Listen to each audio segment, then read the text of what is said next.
Hey, everybody. Welcome to the latest installment of Brick Marketing Live podcast. Today is Tuesday, May 5th. Today, we're going to talk a little bit about AI, SEO, content marketing, social media, and what's new in the digital marketing industry. I'm Nick Stamoulis. I'd like to welcome the Brick Marketing team, and we are live. So, welcome, everyone. Okay, first article today we're going to talk about is from Search Engine Land, the framing gap why AI can't position your brand. I thought this was actually a really good article. As most every article we pick is really great for various reasons. I thought this one was great because essentially what it's telling us is, and it's really more for brands and companies, that AI just can't magically see your brand, magically see your product or service. You have to be cohesive with your brand, cohesive with your messaging, your content, your citations. It all has to work together. And, AI isn't just going to make it up. So yes, it's, artificial intelligence and it's providing research. But if your brand is a sloppy mess, it's not going to fix that for you. So, Catherine, John, what do you guys think on that? Yeah, that's true. I mean, it goes along with what we're saying. The first step to making sure you're well poised for AI inclusion and to be in the AI answers is to make sure your brand is solid. And if it's not, AI is going to get confused. It won't find you. Your users will be confused. Your audience. This is the important topic of the moment. It really is. Yeah, and AI is already inconsistent as it is. If your positioning is Mhm. all over the place on different websites that it's pulling from, it's going to get even more inconsistent, and then Mhm. your audience won't know what you are. They just won't. Right. They'll get confused. Yeah. What's interesting to me is I see a parallel here from the early days of SEO, where it's Mm. kind of like, you know, as SEO people, our job is to help our clients, right? To Mhm. accomplish whatever outcome they're looking for from their SEO channel of marketing. However, if you really stop and think about it, us SEO folk, our job has been to clean up the internet. If you really think about it, for years. And Mhm. so, as AI SEO or AI marketing folks, our job is to help direct, AI, so that, Mhm. things are clearer. So I definitely see a parallel for sure. All right, moving on. This was an interesting. So this isn't really new news, but it's a done deal now. And so this is an article from Yahoo Finance, basically just letting everyone know that Adobe has officially purchased SEMrush, all the assets associated with SEMrush, and that includes Search Engine Land, the SMX conference. And Mhm. I think this is, I think, going to be either really good or really bad. And I remember when this Mhm. first broke, we all, the three of us talked about it during this podcast.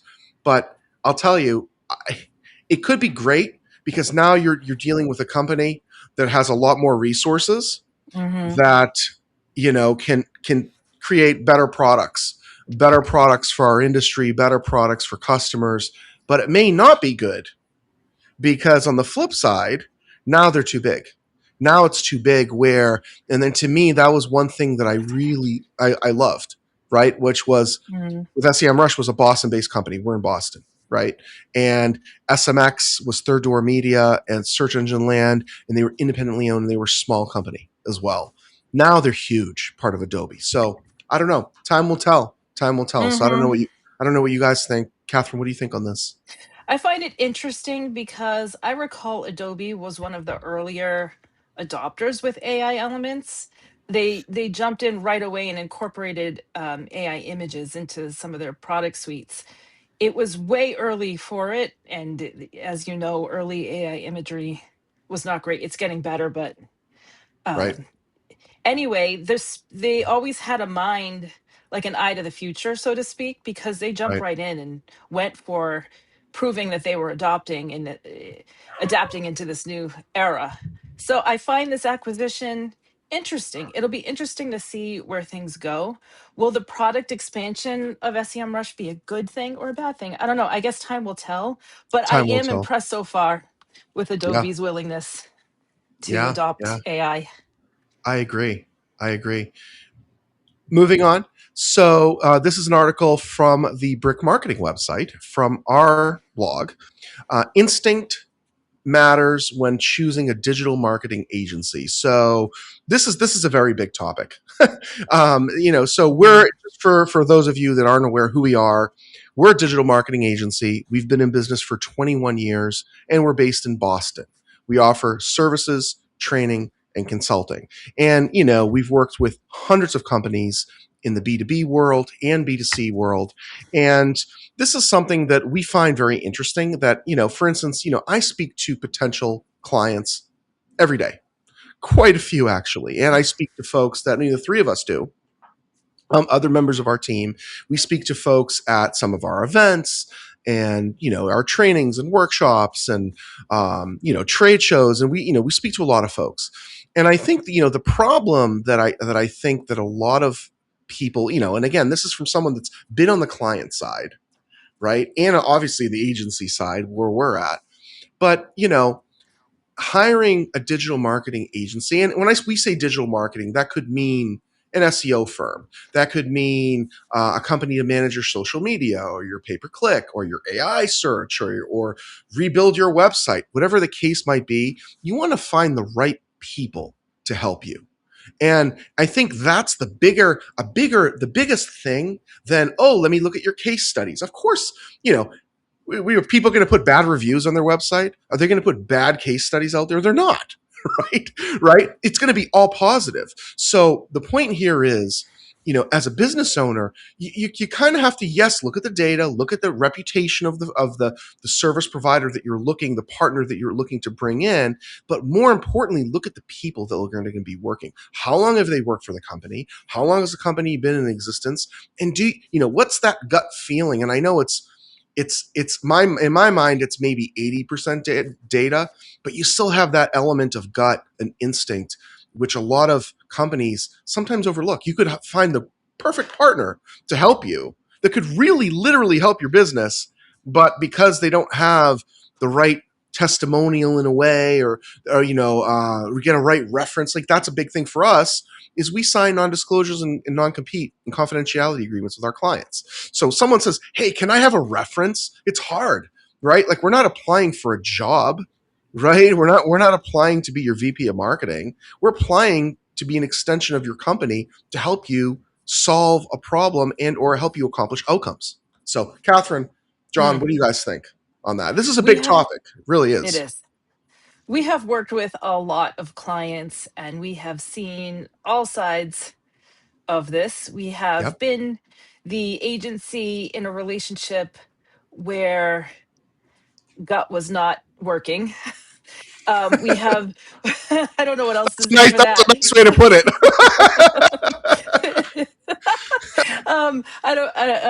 And we have also had plenty of delightful clients where the gut Right. worked for both sides, and the Totally. relationship has been amazing. And one thing, thinking about all the amazing clients that we've had and continue to have, really, it's the instincts. I mean, Yeah. could they have shopped around? Could they have found a different agency? Sure, but they all prioritized a factor that often doesn't get in the conversation often enough. Right. That is, can I work well with them? Do they really Yeah. seem like they get it? Can they help us? Yeah, and I think that's another thing just to add on that. And then John, I want to get your thoughts. But like, if you really stop and think about it, it's a two-way street, right? So Mm-hmm. like, we have expertise. Like I've personally been doing this for 28 years. I think you've been doing it just as long, Catherine, right? Mm. So it's kind of like we have members on our team that have been with us for years too. And it's kind of like, okay, you're bringing that level of expertise and knowledge. It's we want to help you, but if you're making our job miserable and hard for us to actually help you, why would we want to? Right? So you think Right. of that on the other end too. So it's a working relationship. And I think a lot of clients think that, oh, well, it's, I'm going to puff my chest and, I'm in charge. Yes, you are in charge, but so are we, right? You're coming to us for a level of expertise to help you with an outcome that you can't achieve internally on your own. It's the bottom And line. that's what, yep. Right. And that's what we're in charge of. We're in charge of making sure you get the To help outcome you're you. asking us to give you.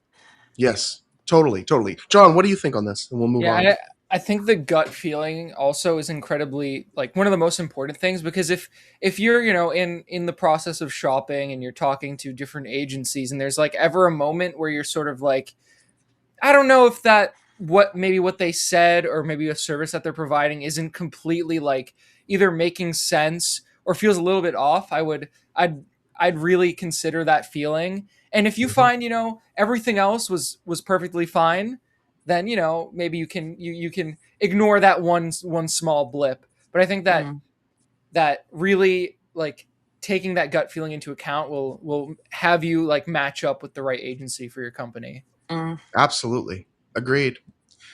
Moving on. Next is an article from Search Engine Journal, another great publication. AI search success, how benchmark website performance in your how to benchmark website performance in your industry. So I thought this was a great one because what it does is it kind of shows honestly a lot of basic stuff, but a lot of things that website performance that folks overlook always. For us, when we get a client and we're, managing their SEO or AI search or, generative engine optimization or AEO, whatever you want to call it, we look at the technical aspects of a website to make sure a website is performing. And so, things like page load time, responsiveness to user interactions, visual stability, very important. Like load time, you would think that people in today's world would know that a fast website is important, but you'd be mm, surprised how many websites we see and clients that we work with and try to help that that's a major issue still. For us, making sure load time is 1 to 3 seconds, honestly. Like it has to be tight in today's world. There's no excuse. mm, There really isn't. I mean, there's people will come up with excuses, but mm, and then looking at things like, doing competitive analysis. That's another big thing with load time. If your site is 6 second load time and all your competitors are 2 seconds, you better believe when your potential clients are shopping around, they're going to take note of how slow your website is. So, mhm. do you guys want to chime in on this one? Sure. Catherine, you want to chime in? Yeah. Yeah. When you look at your website, you absolutely need to look at your performance indicators, like what Nick mentioned, load time. And I feel that a lot of people gloss over it unnecessarily and unfairly. Hmm. It's something that you really need to talk about. Just the other day, I tried to talk to a digital marketer that leaned toward being a content provider about some of the technical aspects of AI and SEO. And it was like, ooh, well, that's not really my department. I'm not going to worry about that. But I feel like she should worry about that because it absolutely affects what she does. Oh yeah, yeah.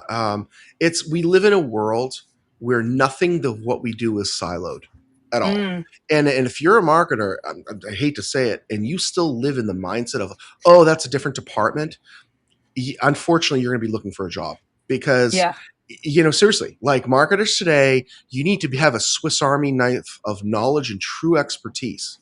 That's just how it Hmm. is, especially in the age of AI. So, John, what do you think on this? Yeah, I mean, like when it goes down to, for example, the loading time one is something that like even earlier today, I had to go into a website, um, and it took maybe like 5 seconds to load, and that just left me as like the user confused on whether I was slow, the website wasn't working, right? And I Mm, find that a Right. lot of people don't have like the level of like patience to, even, for load time, or if they're going on your website and things are off or hard to find, they're not going to click Right. around forever to try and find no. what you're up to. So you need to make sure that like your website is as good as it can be for user experience. Mm, Absolutely. Absolutely. Moving on. This is an interesting article from Entrepreneur.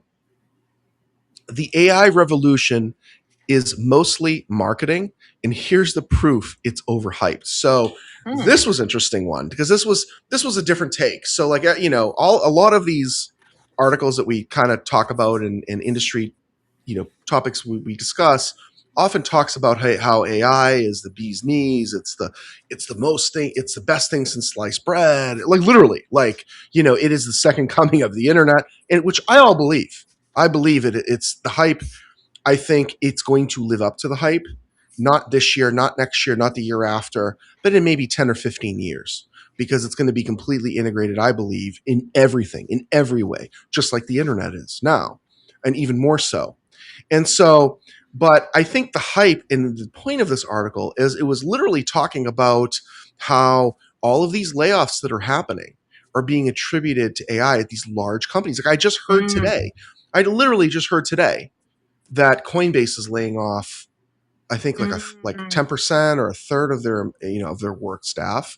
You have Amazon laid people off in January. You had, Salesforce lay people off. You had what happened with Oracle, and they're all citing, even Disney cited they were laying people off. I think, Catherine, you and I were talking Yep. about that, right? This And so it's morning, like, actually, yeah. right, right. So here, you have these huge organizations that are using, oh, we're creating efficiencies and AI is creating it. So they're laying off good people in every way. Mm-hmm. But my mind, and we've talked about this, and I don't think this is going to be the end of the story, that it's a cop out. Instead of these companies actually saying, hey, we overhired during COVID, or we had some areas of inefficiency and mismanagement, oh, let's just use AI as the standard, excuse, and just lay off thousands of people, thousands of livelihoods. And that's another thing that just drives me crazy. We're a small company. We work with a lot of small and mid-sized companies. So to me, in my mind, to lay people off like that and treat them as pure numbers with an email, just drop an email and lay off thousands of people. I mean, I would never even think to do anything. To me, that's inhumane. It's not Mm. professional, and it's inhumane to do that to anyone. So that's my opinion. So guys, what do Mm. you think? Catherine, what do you think on that? Yeah. I have a lot to say about this because I've been Tell me. having conversations like this ongoing, where I would review with people, oh, what do I need to do to get better visibility in AI? And I review it. And you know what I say? I say things like, make sure your content is well written, make Yep. sure it's well structured. And then they're like, oh, what do you mean by well structured? I'm like, well, you have to make sure your title makes sense, your subheadings make sense. Okay, I'm basically just telling somebody how to write a good article. I didn't do anything new there. There's Right. nothing new about what I just said. And there's Right. nothing new about composing a piece of content for AI, for marketing, AI, SEO, or otherwise. It's the same skill. Did we get lazy and maybe sort of temporarily forget what a good article looked like? Possibly. AI is causing us to look back at our marketing practices in general, not just writing. And it's almost like a checks and balance for us. Are we doing it right? Right. The answer is yes for us, because this is what we do all day and for a living. But are, or did the processes get muddled down? Right. Our marketing processes. And then another thing about the layoffs that you mentioned, I found that interesting because in digging at the Disney thing this morning, they're laying off in a certain division of the company, it looks like, that was in charge of certain of the movies. Right. That they're not making any more of them, but they're blaming in the headlines AI causing the layoffs. People are. Yeah. It's not Well, they're AI. not It's making not AI. Right. they're not Yeah, making it's those not. movies anymore. Like maybe You that know, was why the layoff happened. I just I think don't these know. big public companies just need to stop. Seriously. Yeah. Like take ownership that you made a mistake. As business people, we Mm-hmm. all make mistakes. We do. We literally do. As humans, we all make mistakes. Own up to it. Say there was inefficiencies legitimately. Let the stock do what it's going to do, and don't Mm-hmm. blame and don't throw it on AI. I mean, seriously. Like Mm. I'm going to defend AI Yeah. because Yeah. No kidding. because it's to me it's a cop out completely. Yeah. So I don't know, John. What do you think on this? Yeah, I agree that a lot of the time AI is completely overhyped in the state that it's in right now. It's completely inefficient. It uses way too much Yeah. power. Like, it Yep. is not sustainable in the slightest. All of these Right. companies, a lot of them are going to go out of business. All of these like AI, chat companies, right? They're going to go out Yes. of business eventually because they cannot sustain it. I think something Mm. really, really interesting is what Apple is doing. Apple is not even touching AI on their own, right? No. They don't have their own chatbot. They don't have their own, like, they have their like AI chips, whatever, but they're not jumping headfirst into AI because I think they also see that it's not ready yet. They're Right. waiting. I believe that they're waiting for all of these companies to do what they're doing right now. After they fail, I think Apple, for example, is going to come in and pick up the pieces I agree. when it's ready I agree. for it. So Yeah. I think everyone's just putting all their eggs in like one basket, and it's not the right one at the moment. Like, AI is powerful, but there are a lot of issues with it right now that we're going to see pop up. Oh yeah, I agree. I agree. I mean, I literally had a meeting with someone earlier, and they're using agents, right? And I asked them. I said, "So tell me about the agents you're currently using for channels of your marketing. How are they working? How well are they working for you?" And she's like, "Well, like, they work okay until they stop working, and I have to do a whole bunch of work." I said, "Right." I said, "Would taking the traditional approach without it, would it have been just as much time?" She said, "Yes." So, and that's what we tell people too, because we offer an AI agents for marketing service. It's okay. I'm not going to even say it's the greatest because the technology isn't there yet. The fact that you still need human intervention to monitor all of it and babysit every step of the way, look for inefficiencies and look for things that are going to be broken in the process. To me means that I mean, it's getting better. It's better than it was 6 months ago, and 6 months from now will be even better. But the point is, I agree with you, John. I agree with you about AI, about the overbloat. A similar thing happened in the 90s. First in the internet, in the browser wars. Then it happened during the dot-com boom.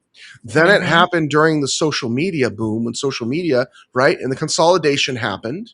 And then all of a sudden, the kind of the strongest remained. I mean, you know, Gemini will exist because it's owned by Google. So will Claude, I think, maybe. I think Chat definitely will, because they were the first to market. But then you have like Perplexity. Okay, are they going to be in acquisition for someone like Apple in the future? Who knows? Right. Who knows? So, all right, we could talk about this for an hour, but Oh, I we know, got to it's a move good on. We got to topic. move on. We have to move on. We'll find it again, I'm sure. Yes. Next, another article from Brick Marketing. Visibility is replacing traffic as a core KPI. And so what's interesting is, and so really what our article is saying is essentially that visibility is the measurement now. Being visible in AI search specifically, and being visible in all your channels of marketing together cohesively, is the key performance indicator of today, right? So, yes, it's about getting leads or sales or outcomes that you want your marketing to accomplish. But without that visibility truly happening, you're not going to get those outcomes today. I mean, we've seen it. We've literally seen it where SEO, the SEO channel used to do great, doesn't do great anymore.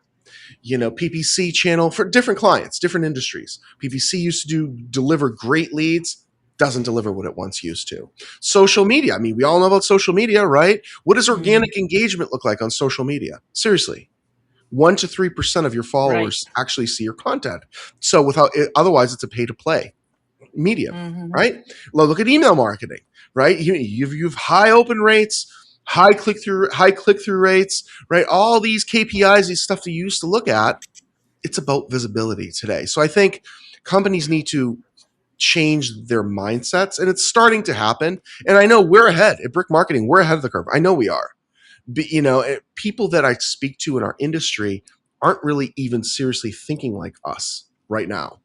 They're getting there. But if you're, again, if we talk about this all the time, if you're a VP of marketing, you're CMO at a larger or mid-sized company, or if you own a business, you have to invest in AI search. This is not something to sit on your hands and wait and see how it flushes out. Wait till how its season flushes out. You're going to be behind, and then you're going to have to pay more money, spend more time, effort, and resources to get you where you could have been if you started ahead. So, Catherine and John, what do you guys think on this? If you want to just quickly chime in. Yeah, we have seen with some of our clients, why is my traffic down? Why? And then I counter it by saying, is your business down? Are you still getting business? And in one instance, they're getting more than ever, even though their Yep. quote unquote traffic is down. Why is this? It's because AI is offering visibility, but it's not offering the click to your website necessarily. It might Right. be on some level, but what's happening is people do their own information gathering outside of your website now. With the SEO world, the website used to be the hub of activity. All Right. roads led to the website. Therefore, traffic was a good marker if your marketing in general was working. It's not anymore, because with AI, visibility is the most important thing, because your website now is one source of many sources that AI uses to find information about you. Yeah. Yeah. Absolutely. John, anything to add? Yeah, I mean, the only thing that I really have to say is like it's never too early to start, right? But it can No. eventually be too late to start. So, or it Mm, can't Yep. be too late, mm, but you're going to end up spending a lot more in the future. Yep. But if you start now trying to get yourself into AI searches, you're going to have an easier time down the line. You'll get used to it. So, mhm, Yeah. Yeah. Moving on. Article from Search Engine Land. YouTube testing new search experience. Ask YouTube. I think this is great.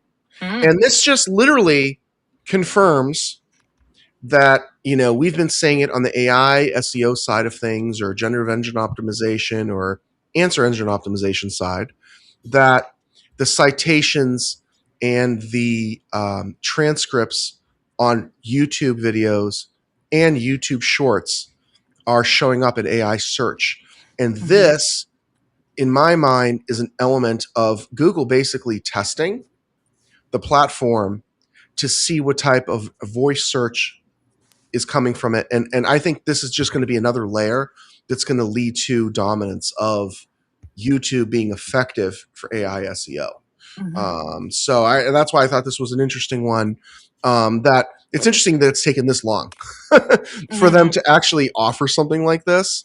But if you look at even how they present it, and I've actually tested it, and it's geared for full sentence, full prompt, mhm, kind of like Gemini has, and Chat, and Copilot, and Claude, and all like so. It's built for AI search. So mm, um, the moral of the story here is, those of you that aren't investing in video as part of your digital marketing strategy, 1,000,000% you should be, right? mhm, So, yeah, I mean, it's not a, oh, we have nothing interesting to say. Yes, you do. You know your business well, right? And so, even if it's niche, even if you could perceive it as boring, there are going to be individuals out there that find it interesting to a degree, and you'll be able to connect with your potential audiences. mm. Um, so, guys, have anything to say on this one, Catherine, Yeah, this, John? for me, this aligns with what we've been saying, that AI Hmm. is changing the way people search. And the It fact is. that YouTube is changing their search experience means that they know that to be true as well. It's another data point to support that. I Yep. haven't tested it yet. I'm excited to test it. Yeah, it's great. It's great. John, anything to add? As a yeah, as a YouTuber that you are. yeah. Hmm. So I saw this feature pop up. I got like a pop up for it when I went on the app one day, and I decided to use it. But what's interesting to me is I find that I'm not really searching for things that much on YouTube anyway, right? Usually I just Right. scroll on my feed until I find a video Right. I like. So I could Right. just see this like replacing the search function that it has now. I don't think it's like that huge of a change. Maybe it's going to Right. be less keyword focused in the future, but Yeah. either way, the algorithm's so strong, it's showing you what you It want to is see strong. already. So, like, maybe if you're curious about something, you might be able to go to the Ask YouTube and it might have some good Hmm. videos to show you. But it's not, I think the user experience won't be all that different. Yeah. I agree. I agree. It'll be interesting to see when, at what point does AI, and again, anyone's guess is there, but at what point does AI not need a transcript, not need a description, not need keyword tags, not need URL links? Seriously, not need any information. It can just use the video Yeah. Hmm. at its a video, and that's it. I think we'll get there. I think we'll get there, and this may be the start of that. Who Yeah. knows? Yeah. All right, moving on. Next article from Search Engine Journal. Study confirms Google AI overviews cut organic clicks by 38%. So this really confirmed a lot of what we see day in, day out from clients, from new potential clients, from people we speak to in industries, either in person, at events, or just people we interact with. That zero-click searches rose from 54% to 72% when AI overviews were shown. So Hmm. again, this article wasn't really a huge shock to me Mm. because we've known about the concept of zero-click search for a few years. We've seen the data trend that way for a few years. Here's the thing. Remember, a little while ago we talked about an article talking about visibility, right? This is the important thing in my mind to take away. Right now, we are in a transitionary period of time. We don't know, none of us here know, or anyone listening really knows, unless you're with Google and you work on the product team and you know the timeline. No one knows when Google search is going to go away. I theorize it's going to be in a few years, right? Until then, SEO still gets a lot of traffic, and the visibility that you see, even though organic visits are down, it's an influencing the visibility of your organic pages of your website showing up organically for the right searches.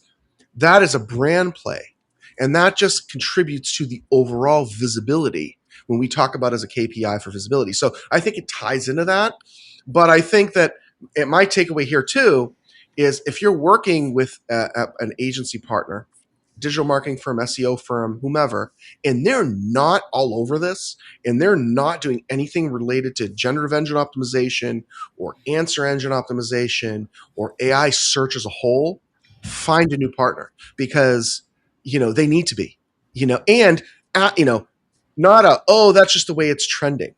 You have to actually look at the data, right, and say, the other way of looking at it is, yes, we didn't get a lot of traffic, but these keywords are generating millions of impressions, thousands of impressions, and that's helping an uplift of our brand overall. So, yeah. Yeah. Catherine, anything to add on that? John, Well after anything? said. Yeah, Well said. Well said. We see it with our own eye, the effect it has. yeah, we do. I didn't know. It's interesting to see a hard number and a percentage. Of course, this is an average, right? Some may be more affected than others. But to me, it's just like you said, a validation that now is the time to take this seriously. Yep, absolutely. John, anything to add on this? Yeah, I agree that probably in the next few years, like you said, Google search itself will maybe take a backseat to the AI completely, right? The AI Yep. aspect of it. I don't know if Google search will 100% go away forever, because there is use in being able to scroll through and find like the result that you really like. There is a use to that, but I do think that the AI overviews, whatever form it may be in the next few years, will be the main thing. Yeah, yeah. Yeah. We'll see. We'll see what happens. We'll see what happens. And it doesn't even matter who's right or wrong. It's changing. It Mhm. really is. It is. Moving on. Next article from Fortune. Interesting one. I thought this was great because all it seems so when we research kind of what articles we're going to talk about, I see a lot of trends. And a trend that I see a lot of is the doom gloom in the marketing industry about, young people graduating from college, not being able to find a job. So I look for things for us to talk about that goes against the doom gloom type stuff that we always talk about, because that's what is being reported out there. So this is an interesting take from Fortune that says, meet a 20-year-old student who changed her major to marketing to AI proof her career. So I thought this was a great flip kind of take on it. And I think it's great because, everyone's like, AI is replacing marketing jobs. I mean, we've talked about it, like, graduating students, with degrees, highly educated, highly qualified, unable to find marketing jobs. Right? They're the ones that are, because they don't have the experience and they're entry level, they're the ones that are going to take the hit. This says the opposite in this scenario, which I think is great. In that, major in marketing and then concentrate on AI. And now all of a sudden, you have a powerful combination.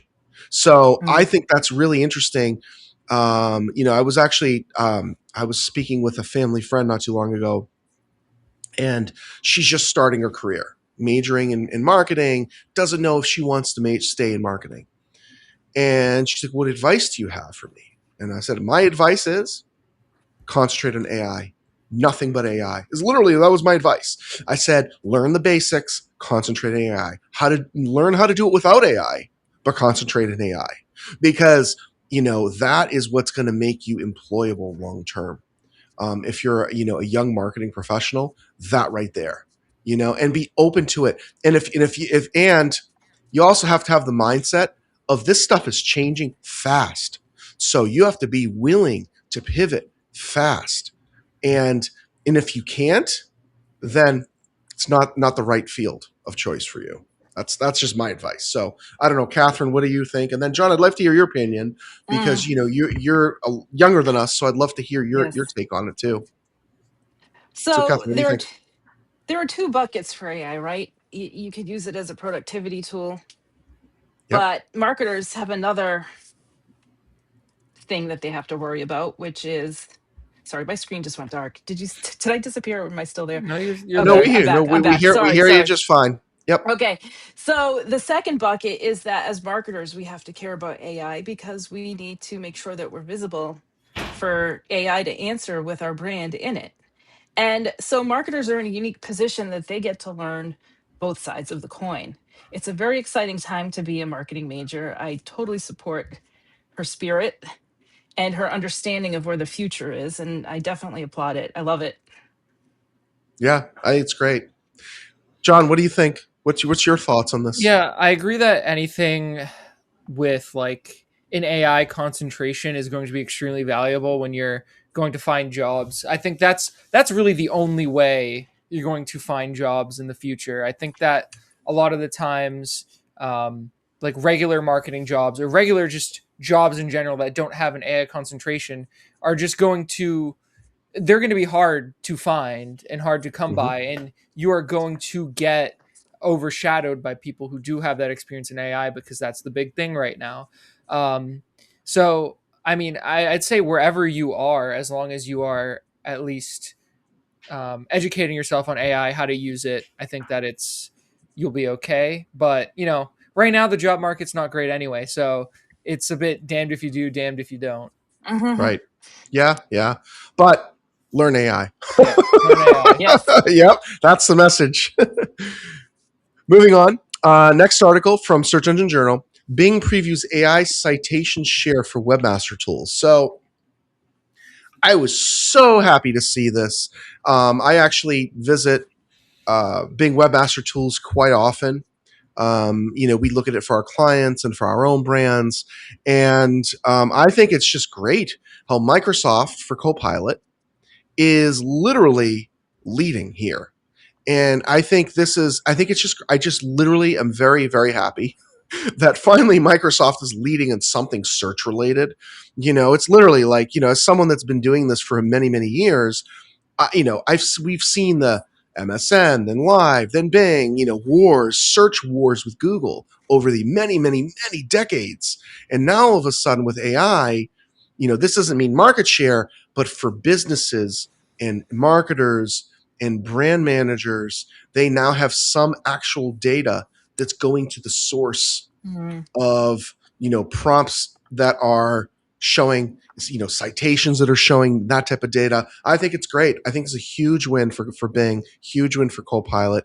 I just employ and just really just hope that ChatGPT and Claude and Gemini, you would think Google, seriously, we keep saying this. Every time there's a new tool that comes out, we keep literally saying the same thing. Like, hello, Google, right? Like, you have Google Search Console, just have a section that says Gemini and have all the data right there. Why is that so hard to do? Heck, make people pay for it. I would gladly pay for it, right? So, and I'm sure tons of other folks would too. So, the point is, and it's not that Google's hurting for money, right? Let's be real, right? Their stock today was at an all-time high. So I have no sympathy for they can't afford to do it. Of course they can. So remember, folks that are listening, our allegiance is to you. People listening, businesses, marketers, not the big fortune companies that aren't listening to us. So, Catherine, Right. John, what do you guys think on this?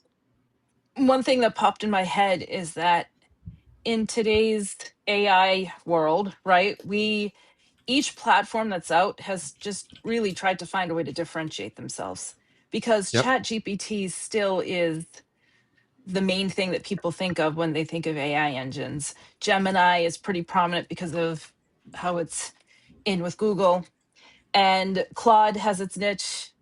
I like to see Copilot carving out its sort of niche by they were the first and they're the only, I believe, right now that give us data through Bing's webmaster tools. Yep. So it's not, they don't have the biggest market share of AI users. However, it's really nice to see the data, because we talk about citations all the time and how you need to figure out where you're being mentioned and capitalize on that, because it's not just your website anymore. We've talked about this. It's nice to see how it's relevant and where you stand with it.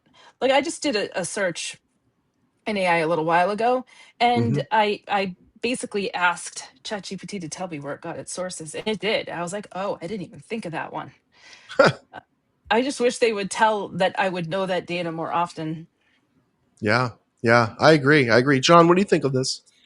I think it's good because I want Microsoft and Bing to do well, only because Google has such a large share of Yeah. search right now that Mhm. they I mean, we all know that Google's just become like complacent, right? They just do whatever. They don't really care. And if the real competitor actually comes in and can at least put a dent in what they're doing, we might see some real innovation in search and AI stuff, and not just have the same product for years and years on end. I think the competition will breed innovation, and that's a good thing. Mm. Yeah. Mhm. Very well said. Very So, nice. just take a moment now and just let everyone know that this is the Brick Marketing Live podcast. Everyone can we're streaming live now on the brickmarketing.com/live URL, on the Brick Marketing LinkedIn account, and also on our Facebook page. But also, if you don't have time to watch us live or listen to us live, you can also check us out and download on the Brick Marketing Live podcast at every major podcast platform. So just want to let everyone know of that. Moving on. Next is an article from Search Engine Land. What are you optimizing for in paid search when keywords matter less?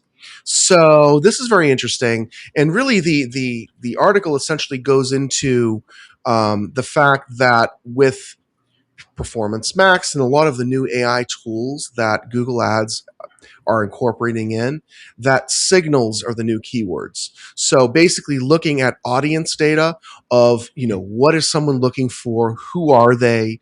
And I think this is great. I really do think this is great. I honestly believe, again, this ties to search, and we've talked about it, search traditional SEO kind of going away long term. I think the same thing's going to happen with PPC.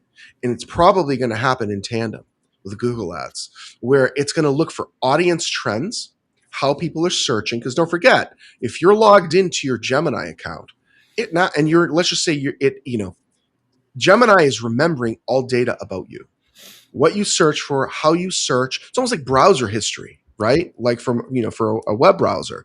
So I think it's only logical to think of, okay, it's basically it's going to be almost like meta ads that look for interest based, geographic local targeting, interest level targeting. So I think it's going to be good in a certain degree, but I also think it may be bad in a certain degree, because we do professional PPC management. We have for over, you know I don't even know, since 2001, longer than that. And so we spend most of our time looking at negative keywords and basically, making sure we're getting the right fit of the right people who are looking to accomplish the outcomes for the campaign that we need to accomplish, right? The conversion aspects. But the challenge is that cost keeps getting more and more and more expensive. So here Google comes in and says, hey, automate your PPC, right? Use all these lovely tools. And they are really great tools that they have. But now, in order when you do that, you're relinquishing control of your PPC campaign. And less control means less great targeting, less end of sales cycle, kind of bucket people that you want to get, for various outcomes. So again, it's interesting because every PPC campaign is different. Every account is different. Every advertiser is different in every single humanly way. No two are the same. So I just think it's interesting how the trend is going to less on keywords, and it has for many years. This isn't a new thing, but it's just getting more and more solidified. And so this could be making that case for, how search is changing. So I don't know. What do you guys think? Catherine, what do you think on this? I think that's at play. Also, in looking at the question, what are you optimizing for in paid search when keywords matter less? I'm not sure. The question feels like an old lens sort of question to me. Yep. It's marketing right now. We need to be able to think in the big picture. And the same is true for paid search. So we're all tied together, each marketing activity, and each needs to be taken with the lens outward. So I feel that the content of this article shows us that we are moving in what I feel is the right direction, because Mm-hmm. I feel that it was an error for people to even think that marketing was a bunch of separate channels. It's not. It never was. Right. I feel like this is a evidence that AI is moving us in a very good direction as marketers, because taking in the big picture means that we have our audience's best interests at heart and are aligned with our business goals, and that's always should have been the point, and Right. it's the point now more than ever. Keywords are important still, kind of not the way that they used to be. And I Mm-hmm. love what they're saying, that you have to look at the signals and data quality and location and just make sure everything is intentional. But also, shouldn't we have been Right. all Right. along? That's true. That's true. I know we've talked about it many, many times that marketers over the years have gotten lazy and relied too heavily on SEO, PPC, and now it's a different ball game. And now you cannot be Mm, lazy, marketer. You got to be innovative, and you got to hit it hard at all angles, cohesively over a long period of time, and test, and retest all the fundamentals of traditional marketing. You need to do it, and then some in today's world. yeah. So, John, anything to add? No, not too much. Just this kind of goes off of what YouTube is doing earlier. Keywords are going to matter less, and we're going to have more chatbot like interactions with the way that Yes. we're searching online. So, I mean, I just agree with that point that this article is making. It's great. Nice. Moving on. Next, this is an interesting article from Adweek that states the number of CEOs who see marketing as overhead has nearly doubled this year. So I found this very interesting. And because here's the thing, marketing is not overhead. Marketing is should be a growth driving vehicle for a company, period. Right? Mm-hmm. The marketing isn't a line item, right? It's not something that you just say, oh, yep, I guess we got to do this. Not you got to do this. It's you need to do this so that you can grow your company and accomplish your sales goals, right? Marketing often many times gets a bad rap. It's like, oh, it's easy. Let's just do, again, SEO, PPC, and forget about the traditional stuff. And it's just line by line by line. And it's not that way in today's world. But it's interesting how CEOs view it as overhead. They view it as like, oh, we have to do it. Yes, you have to do it, but it shouldn't be it's not like it should be a place of innovation. I guess that's the point here.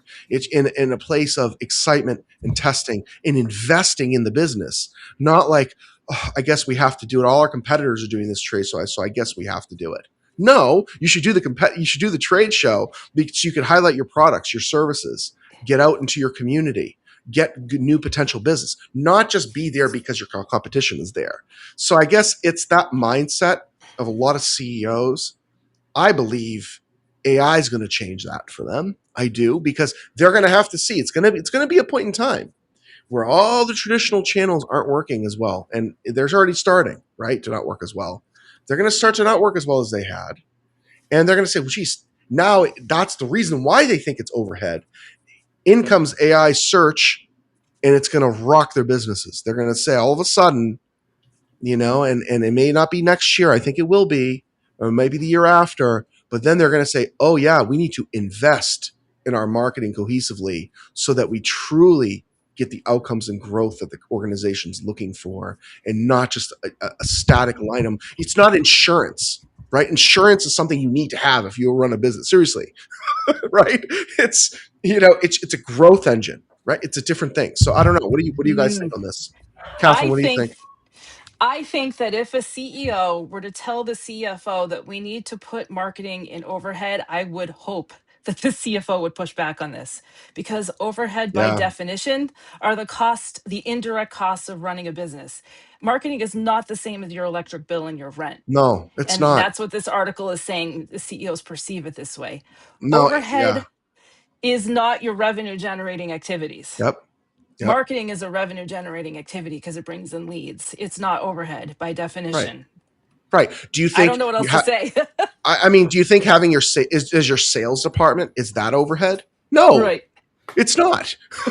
Sales is a It function that's necessary for it every is. business. It's a for-profit business. So I agree. I mean, it's just flawed thinking, and it's shocking Mm, to me how many CEOs think this way and C-suite think this way.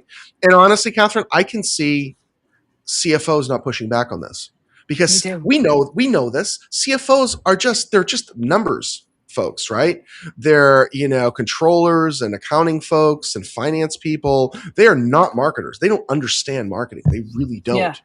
And so they just never have. It's, again, that's where the overhead, they're the ones that probably say that it's overhead, along with the Mm. CEOs. They guide them to that, So, So John, yeah, here's a anything to add, one John? one Oh, tell me. I Yeah, want to quickly add one more thing, a little bit of empowerment for marketers. If you're in a company where your CEO thinks that marketing is overhead, you should probably try as best as you can to educate your company that that is right. not the case, because And it'll then make find your it, job and then find easier. a new job, and then find a new job. Yeah. Sorry. Yes, exactly. Exactly. You're not a good fit in that team because they don't value marketing and they don't understand what it does. Yeah, yeah. I don't know, John. What do you think on Maybe, this? yeah, I think it's like more of like an education issue on knowing what marketing really is, because maybe to a higher up, you might think marketing is just getting paid ads, right? And then maybe then you can see that as overhead, like, oh, we throw X amount of money at this every single month, and that's all you see from it. You don't see the results unless you Yep. really know what's happening and know Mm, that marketing isn't just paid advertisements, right? And I think that you guys are right that AI is going to come in. Paid advertising in that way is gonna switch up, and then people will see how important marketing really is. Yeah, yes. yeah. I agree. Moving on. Article from Brick Marketing from us. Improve AI search visibility without hurting SEO. So this is actually interesting because this is the style that we take to right now in mid 2026. This is the approach that we take for AI search. Is that we integrate AI search or generative engine optimization, answer engine optimization, we integrate that into your existing SEO program as a foundation and your content marketing. The reason is we're in that transitionary period right now. If we put a tunnel vision, like we've talked over and over how this is all interconnected and how it's all every piece of creating a visibility in AI search, it comes down to marketing, great content, good fundamentals, good technical, having good schema. But it's not just schema, right? right? Like you need good traditional SEO. You need good usability on your website, right? You need good load time. You need all of these things that are traditionally related to having a good technical SEO presence, right? Your content, right? Your content, even if you're not getting as much traffic as you used to from organic, from SEO, you still need that visibility there. And then you layer other things, like we know that like search engines can visibly see the content top to bottom, can read the thematic aspects of the content. But AI search generally looks for maybe the top third. That's why we see bullet points and summaries prevalent. That's why FAQ content's important. The point is you have to balance both. Do a very good job of traditional SEO and maintain it and build on it, and invest in AI search, generative engine optimization, answer engine optimization, and then have your content support both cohesively, and that you're just not creating content for the sake of it. Those days are long gone. It has to be strategic content, different types of content. And we say content, we're not just talking blog posts. We're talking FAQ content, static content, white paper content, video content. It's all content, and they all need to be cohesive in nature. That's what the point of this article is. So, Catherine, anything to add here? Yes. Yes. So this just goes to show you where we're at, right? We can't hurt our SEO now because SEO is still viable. We're still going to Google and searching. Whether or not we read the search results underneath or the AI answers is a whole other thing entirely. But the value still exists that we do want Mm-hmm. our businesses to be returned there. So the trick is to do what you need to do for AI search without hurting SEO. Now, if you're doing your marketing as a whole correctly, Mm-hmm. you're not really doing that much. That's different because Right. we always needed high quality, well structured content. That's just like a fundamental of writing. It's not really changed, but there's some little tweaks that we can do that will help with both, honestly. Like Yep. a content Absolutely. summary above an article is not going to hurt anything, it's going to help both. So we just Absolutely. need to Absolutely. be careful of separating, because separating I want us to get out of the silo mindset anyway. Agreed. Agreed. All right. Last article for today. We is from Search Engine Land.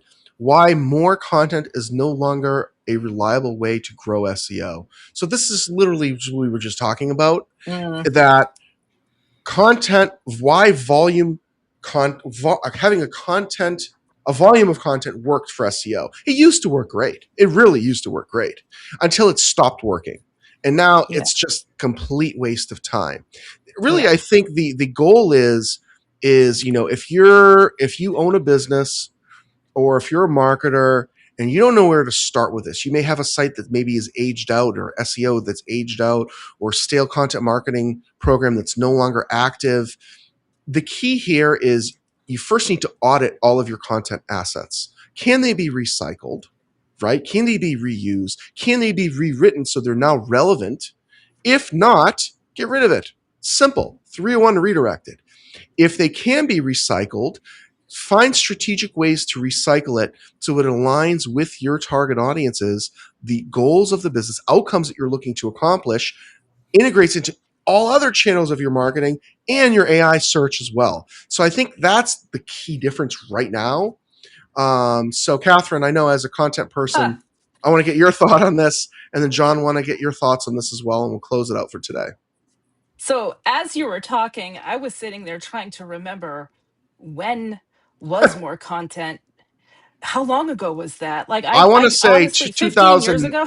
Yeah, well, at least I want to say, like, my mind. You asked me when 2010 would be my Yeah, thought. that's Long around the time panda ago. era, right? Like a Yes. crackdown. Yes. Yep. That was 15, 16 years ago. It's So crazy. why more content is no longer a reliable way to grow SEO. It has been such a long time since it was a reliable way to grow SEO that I don't even know what to say. Yeah. um, Yeah. the implication might be, oh, AI has changed it, but it's been so long. We cannot have thin content. That's been a thing for a long Right. time. Thin means that it has several meanings, but one of the definitions of it could mean that one article looks like the next article looks like the next article. And that's Right. what Google back in the day figured out, back 15, 16 years ago, figured out it is. It's repeating yourself and not covering the topic as well as you can and just constantly repeating yourself. Yep. So Yep. great article to bring that to our attention, but I just wanted to remind everyone that Oh yeah, it's been a more long time. content has Yeah. not been viable for a while now. No, not at all. John, anything to add? No, not really. I mean, it seems only natural that better content is more efficient than just Yeah. Yep. throwing things at a wall forever and ever and ever, Oh, yeah. and just keep rehashing Yeah. content over and over again. So, yeah. Got to be strategic. Got to be strategic. So, all right. So, on that note, I'd like to thank everyone for joining us today for the latest installment of Brick Marketing Live podcast. We will join you and be with you next Tuesday, May 12th at 4:30 p.m. So a little bit later, where we'll start a little bit later. Be sure to catch this podcast on all the major platforms. And we actually have a webinar coming up on June 10th. So those of you that are interested, feel free to check out on the Brick Marketing website, register for our free webinar. It's a good one about AI search, SEO, and content marketing and driving leads. So it's a really, really good one. And we have a training. If anyone's interested, check it out. Our next training is in the middle of June. You can just go right to the Brick Marketing website and find that information. And always, if you need any help with anything that we talked about today, you can feel free to schedule an appointment with me, Nick Stamoulis, right on the Brick Marketing website. Otherwise, thank you, Catherine and John, and thank you all for being with us today. And we will see you next week.